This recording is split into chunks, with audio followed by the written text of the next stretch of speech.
नमस्कार, स्वागत है आप सभी का यूपी ट्रिपल एस सी मुख्य सेविका भर्ती के लिए। आप सभी के लिए कल का दिन अच्छा रहा और 4 अक्टूबर को स्टे भी हटने की 100% उम्मीद है।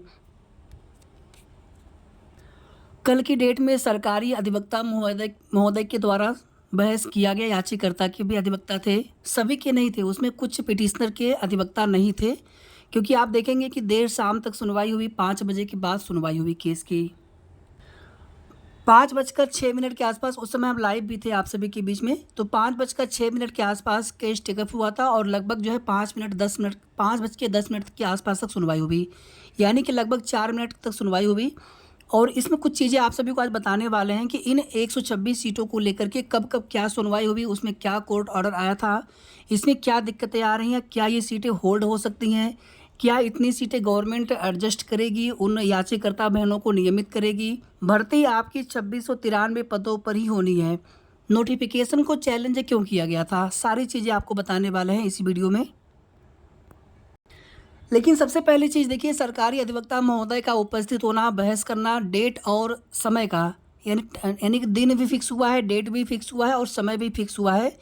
तो ये बहुत अच्छी चीज़ें हैं आप सभी के लिए, क्योंकि अब इस प्रकार से सुनवाई होने का मतलब है कि 1 से 2 डेट में अधिकतम स्टे हट जाएगा। क्योंकि देखिए होता क्या है, मैं आपको कुछ चीज़ें बताने की कोशिश करूँगा यहाँ पर। जैसे कोई भी मामला होता है तो हम आप क्या चाहते हैं कि स्टे तुरंत हट जाए, लेकिन यहाँ पर सरकार क्या चाहते हैं? सरकार ये चाहते हैं कि केवल स्टे न हटे बल्कि पूरा मैटर ही हम फाइनल करवा लें। यानी उनकी प्रायोरिटी ये होती है सरकारी वकील की, जब भी सरकार अपने अधिवक्ता को भेजते हैं तो यही उनकी प्रायोरिटी होती है कि आप मैटर को फाइनल करवाइए, ना कि केवल स्टे हटवाइए। इसीलिए हमने यहाँ पर बोला कि 1 से 2 डेट आप कम से कम वेट करिएगा, बाकी 4 को ही पूरी उम्मीद है कि 4 को ही स्टे वैकेंट हो सकता है। क्योंकि इसमें एक बार जब सुनवाई हुई थी तो उसमें यही पूछा गया था माननीय न्यायालय की तरफ से कि अगर आप इन 126 सीटों पर, ये सीटें अगर आप याचिकाकर्ताओं को देते हैं, जो भी सुपरवाइजर सिस्टम है, तो उस स्थिति में कितना खर्च आएगा, कितना एक्सपेंडिचर आएगा सरकार के ऊपर। क्योंकि देखिए पहले जब भर्तियां होती थी उसमें भर्तियां मेरिट बेस्ड पर हो जाया करती थी। बहुत सारी भर्तियां जिले स्तर पर ही निकलती थी और जिला स्तर पर ही फेल भी हो जाती थी, पता भी नहीं चलता था बाकी जिले वालों को। अब जैसे आज के ज़माने में तो सब कुछ आप देखेंगे, डिजिटल का ज़माना है, सब कुछ आप सभी को जानकारी मिल जाती है। लेकिन आज से 10-15 साल पहले, 20 साल पहले ये भर्ती, जो भी सुपरवाइज़र आप देखेंगे 20-20 साल तक वो लोग लगभग ड्यूटी वो करते हुए उनको हो चुका है। यानी ये सीटें कितनी पुरानी भर्ती की हैं, आप सभी यहाँ पे एक अनुमान लगा सकते हैं कि बहुत पहले की ये सीटें हैं भर्ती की। तो उस समय जो भी सीटें बच गई थी उन सीटों पर ही नियमितीकरण की मांग की गई थी, क्योंकि उस समय रिक्रूटमेंट का प्रोसेस अलग तरीके का था। उसके बाद फिर आगे नियमावली में संशोधन होते गए, जितनी भी भर्तियां पहले डायरेक्ट या मेरिट बेस्ड पर हो जाया करती थी उन सभी पदों को अब रिटन एग्जाम के माध्यम से भरना होता है, एक नए विज्ञापन के तहत। और प्रदेश स्तर पर, स्टेट लेवल पर मेरिट बनती है।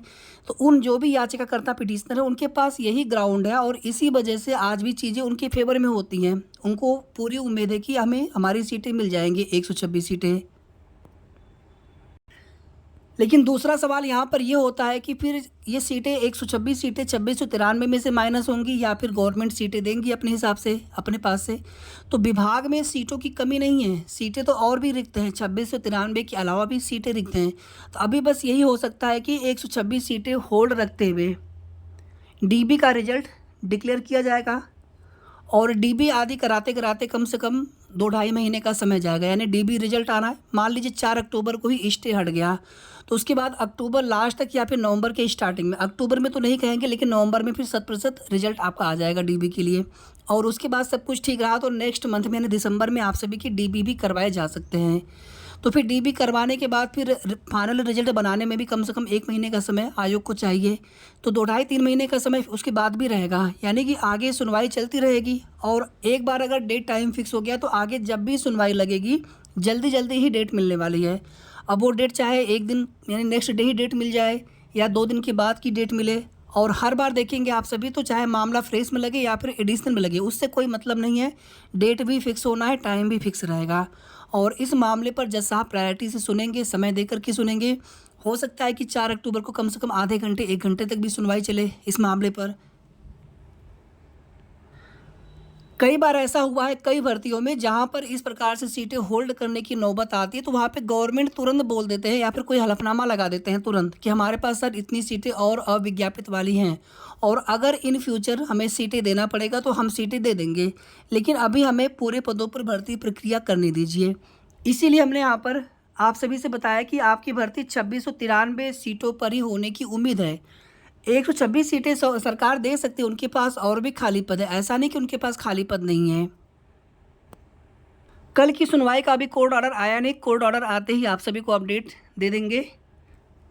और यहाँ पर देखेंगे तो हमने कल रात को ही कम्युनिटी पोस्ट कर दिया था, जब ये स्टेटस अपडेट हुआ तो उसी टाइम हमने कम्युनिटी पोस्ट कर दिया था कि 4 अक्टूबर को डेट फिक्स हुआ है। और जब सुनवाई समाप्त हो गई थी उसी समय हमने जो वीडियो था लाइव वाला, उसमें मैंने कमेंट भी पिन कर दिया था कल 5:30 बजे के आसपास, और फिर हमने कम्युनिटी पोस्ट भी अलग से कर दिया था कि इस प्रकार से समय फिक्स हुआ है और डेट भी फिक्स हुआ है। तो ये तो पहले से हम लोग जानते थे कि जब भी सरकार चाहेंगे, जब भी सरकारी अधिवक्ता महोदय उपस्थित होकर के मामले की सुनवाई कराएंगे, उसी दिन से ही केस में सब कुछ चीज़ें आपके फेवर में, यानी कि केस फाइनल होने की दिशा में चीज़ें अग्रसर होनी स्टार्ट हो जाएंगी। अब इसमें केस का परिणाम क्या आएगा, डिसीजन क्या आएगा, ये तो माननीय न्यायालय के ऊपर है, हाई कोर्ट के ऊपर है कि वो क्या डिसीजन देते हैं, क्या फैसला देते हैं। लेकिन आप सभी की प्रायोरिटी क्या है, जितनी भी भर्ती की अभ्यर्थी हैं आप सभी सिस्टर हैं, कि स्टे हटे, हमारी भर्ती आगे बढ़े, हमारा डीबी रिजल्ट आए। एक दूसरा पहलू आप सभी और समझ लीजिए, मान लीजिए 1 सेकेंड के लिए अगर ऐसा हुआ कि चलिए स्टे हट गया, भर्ती तुरंत आगे बढ़ गई, या फिर जो भी पिटिशनर है उनके फेवर में फैसला नहीं गया, तो फिर वो लोग आगे भी चैलेंज कर सकते हैं। तो इसीलिए गवर्नमेंट की, सरकार की यही प्रायोरिटी होती है कि हम आगे डिवीज़न बेंच पे वो लोग जाएं, या फिर हमें भी डिवीज़न बेंच में जाना पड़ेगा। उससे अच्छा है कि मामले को सिंगल बेंच से ही प्रायोरिटी से पूरे केस को ही फाइनल करा लिया जाए, यानी कि सिर्फ स्टे पर फोकस न करते हुए पूरे मामले को ही फाइनल कराने की कोशिश होती है। अब कभी भी अगर आप अधिकारी, जो उच्च अधिकारी हैं विभाग के, अगर कभी भी अगर वो लोग बताने की कोशिश करेंगे, अगर आप पूछेंगे तो आपसे वो यही बताएंगे कि हम पूरे मामले को ही फाइनल करवाना चाहते हैं, सिर्फ स्टे की बात वो नहीं करेंगे।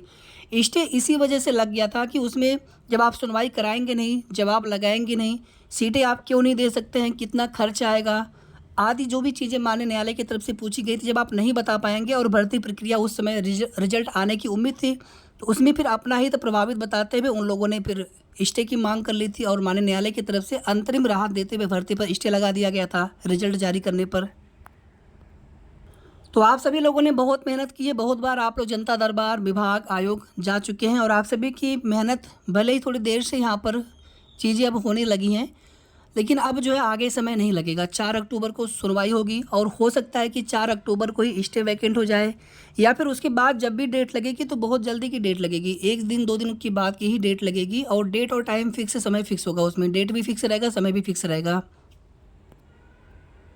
और आप सभी को शाम तक का इंतज़ार नहीं करना पड़ेगा। अभी देखिए 12 बजे से सुनवाई होनी है 4 अक्टूबर को, तो 12 बजे ही सुनवाई होगी, उसमें 1 मिनट भी आगे पीछे नहीं होना है।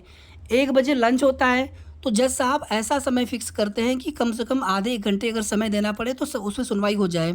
इसीलिए आप देखेंगे अक्सर या तो लंच के बाद 2 बजे का समय फिक्स होता है, या फिर 12 बजे का समय फिक्स होता है, या 11 बजे का समय फिक्स होता है, कभी कभी 10 या 10:30 बजे का भी समय फिक्स होता है। तो 12 बजे समय फिक्स होने का मतलब है कि लंच तक, यानी 1 घंटे का पूरा समय रहेगा जज साहब के पास, तो वो आपके मामले पर हो सकता है कि लंबी सुनवाई चले 4 अक्टूबर को। और डेट और टाइम फिक्स होने का मतलब होता है कि चाहे सरकारी अधिवक्ता महोदय हो या फिर सभी पिटिशनर की अधिवक्ता, उन लोगों को उपस्थित रहना भी अनिवार्य होगा अगर उन्हें अपना पक्ष रखना है तो। बाकी सुनवाई तो 100% होगी अब। तो अब आप लोग बिल्कुल भी तनाव न लें, और पहले भी आप सभी से हम कहते थे कि आप लोग तनाव मत लीजिए, टेंशन मत लीजिए, कोशिश हम लोग करना, हम लोगों के बस में कोशिश हम लोग कर सकते हैं, कोशिश हो रही थी। तो आप लोग परेशान तो बिल्कुल मत हुआ करिए, टेंशन मत लिया करिए, आप लोग खुश रहिए और खा पी करके स्वस्थ रहिए। 4 अक्टूबर को सुनवाई होने दीजिए, और जितने भी सिस्टर ऐसे हैं जिनके नंबर थोड़े कम हैं आपके, या फिर एक्सपेक्टेड कट ऑफ में बॉर्डर के अगर आप आसपास हैं, तो आप प्लीज़ किसी न किसी और भर्ती की तैयारी आप लोग ज़रूर करते रहा करिए। क्योंकि देखिए इस भर्ती में 34,000 से ज़्यादा सिस्टर ने एग्ज़ाम दिया हुआ है। चलिए मान लीजिए इसमें 1,500, 2,000 या फिर 4,000 अधिकतम मान लेते हैं कि जहाँ पर कुछ एलिजिबिलिटी संबंधी चीज़ें, या फिर वो लोग डीबी ना कराएं, या किसी और भर्ती में सिलेक्शन हो गया हो, उसके बाद भी 30,000 के आसपास टोटल कैंडिडेट्स होंगे डीबी के लिए। और यहाँ से देखेंगे तो लगभग 7-8 हज़ार के आसपास ही अभ्यर्थी डीबी में शॉर्टलिस्ट होंगे। आप समझ लीजिए कि डीबी का रिजल्ट आते ही कम से कम 20-22 हज़ार सिस्टर ऐसी होंगी जो भर्ती प्रक्रिया से बाहर हो चुकी होंगी।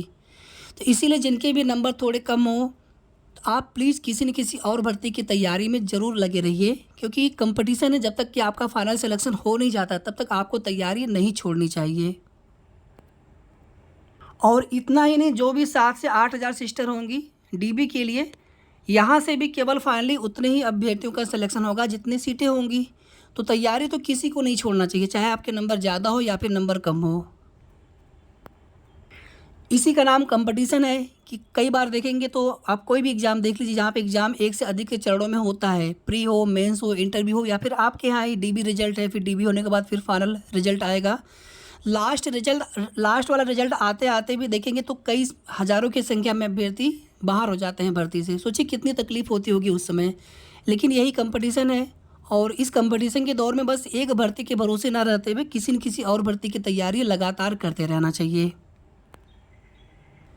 ठीक है, तो ये कुल मिलाकर के महत्वपूर्ण अपडेट थी आपकी भर्ती से संबंधित। और कोर्ट ऑर्डर आ जाने दीजिए, और भी कुछ अगर एडिशनल जानकारी मिलेगी तो आप सभी को नेक्स्ट वीडियो के माध्यम से अपडेट देने का प्रयास करेंगे। तब तक आप सभी अपना ख्याल रखें। वीडियो को आप लोग प्लीज़ लाइक, शेयर, और अगर आपने अभी तक चैनल को सब्सक्राइब न किया हो तो कर लीजिएगा। टेलीग्राम का ग्रुप है, अगर आपको ज्वाइन करना हो तो कर सकते हैं। टेलीग्राम ग्रुप का लिंक वीडियो के डिस्क्रिप्शन बॉक्स में और कमेंट में भी पिन करके दिया रहता है। धन्यवाद।